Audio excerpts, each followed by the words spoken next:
Hello and welcome. This is Alchemist X, and this is the weekly update for November 18th. So, this is a significant day in Global's history because for the first time we've got a collab that is not a Gumi property rerunning. So, it's the Seven Deadly Sins, and this is a Gate 6 era collab that's been fitted for Gate 7 for Global, much in the way that the Slime collab was fitted for Gate 6.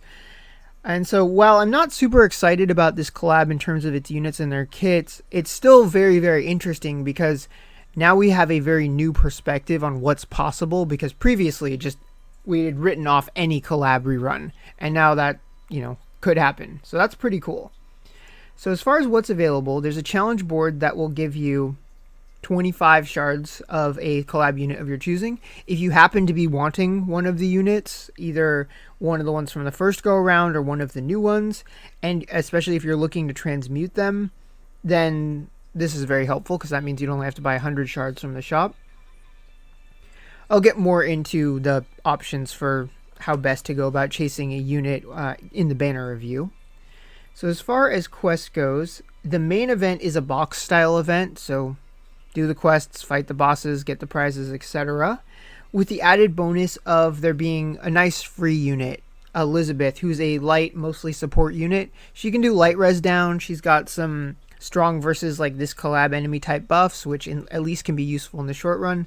And then anytime, especially for new players, a free character is just nice because enlightening is often a very long-term process. So just being able to get a character to max level as soon as you can is handy. At least in the short run, especially when it won't cost much in terms of, cost nothing in terms of gems and, a little bit of Zenny and materials, but those will replenish very, very quickly over time. There's also the Fierce Battle Quest, which I love these because it's just free reliefs. That's kind of how I look at it. This level wasn't too bad either, not too bad to auto-repeat. So I definitely recommend first doing every difficulty setting for the gems, and then after that, just farm as much as you can out of the hell level, and then start buying reliefs every time you have 1,000 coins. Oh, also, all of the collab, or at least the old ones minus Ban and Gauther, have their Soul Shard quests, and then the new units, Zeldris and Merlin, have them as well. And then I'm sure once Escanor is released, and then Ban and Gauther should get theirs too, once they are reintroduced in the collab. And these last for the rest of the collab, so you don't have to worry as much about getting them if you happen to be interested. So yeah, that is about it for the content this week. So let's go ahead and take a look at the banners. Alright, so the TLDR for banners this week is that it's going to be a skip week for people that aren't interested in the collab, and otherwise it could be a good opportunity to grab some of the characters for those that are interested in the collab. But first we've got a paid banner for Genesis units where the guaranteed pool is pretty good as far as getting one of these units. Like, especially if you happen to have enough paid gems to do it, and if you have none of these units, really can't go wrong. Some of them are a little more high maintenance to deal with than others, like say Ambrosia. But I definitely like all of these units to some degree, so definitely can't go wrong there. Then we've got what I'd consider a bad use of paid gems, just because we get so many reliefs for free from all the different coin shops. If you are interested in getting any of the collab units, I think that the 3-step unlimiteds are not the way to do it. There is 9-step banners available for King Diane, Zeldris, and Merlin, and Melodious is even cheaper. Just get him on step 3. So super easy if you happen to be interested. Louise Shop is also an option, especially given that you can get 50 shards very easily from the Mercenary Milestone and the Challenge Board. But if you wanted to save yourself the headache and potential bad RNG, you could also 9-step. So definitely good options for those that are interested. And I'm sure some people won't be, because just looking at the kits of the units, they don't seem amazing. Like, Merlin could be good for people who don't yet have a good dark magic unit, for example. But, like, Zeldris just seems like there's so many other Thunder Slash options that are good. So I'm not super intrigued by them yet. For those that really, really like the anime, then definitely don't worry about what's meta, just worry about what's fun. So with the collab stuff aside, we've got a special featured banner, which is a make your own coin banner.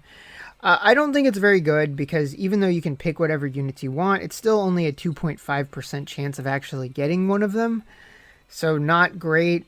If you are just dumping a giant mountain of gems into getting 3,000 anniversary coins to pick one of the units that you want, then I suppose that makes sense. But otherwise, I don't know how many people I would apply to, given that we had Nimble and we had a way to get tons of 5-star mementos. So I'm not sure who that would apply to, but there could be a few of you out there. Then we've got a Limit Break Festival that I think is definitely one of the better versions of this style of banner, because the featured pool is great. And then if you did go all the way to step 7, you could get yourself 375 shards, which is either enough to transmute and enlighten a little, or if you already have them, then do a ton of enlightening. And these units are either very, very hard to get their shards, or in the case of Ambrosia and Quince, just a lot of gems worth of shards to get them fully enlightened. So I think it's probably not worth it for a lot of people because it is still a lot of gems, but it's a good version of this type of banner. Then we've got the memento banners for the collab, and I think it really, you should only do this if you're a diehard fan. Like if you're like really want to use the 7 Deadly Sins characters and you want to use them to their maximum potential. I think for everyone else it's not really worth it. Like for example, I have a mostly enlightened king, but I wouldn't spend the gems to try to get this because I don't think the increases that it gives are influential enough to make up for that gem expenditure. But then also of note, the really good banner that had a bunch of good 5-star mementos is still around for another week. So that's another place to spend a discount ticket if none of the above interests you. So with that is the end of the banner overview. I'm going to do this paid banner just because I think the pool is really good. And if I happen to get Emil, then we can all laugh about how many Emil shards I have. Okay, so yeah, here goes. I just think it would be really, really funny. But yeah, I can't really go wrong, because either I'm basically set for life on Emil, or... Let's see, the only one I don't have among this list was Dark Mira. But some of them, like Quince, I would... Wow, decent chunk of 5 stars. I would love to enlighten him more. And we have... Oh, well look at that! Dark Mira! It finally happened. Right after I spent 375 water shards getting Daphne, but no regrets on that though, because I hate escort missions. I hate them so much. But we'll see if the luck was... Oh, yeah, I'm gonna guess it's probably gonna be normal pool for the remainder. But yeah, Dark Mirror though. I mean, I'll get more water shards eventually.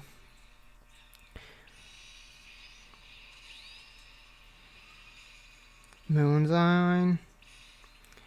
But yeah, that'll be interesting. Unfortunately, I don't have her memento.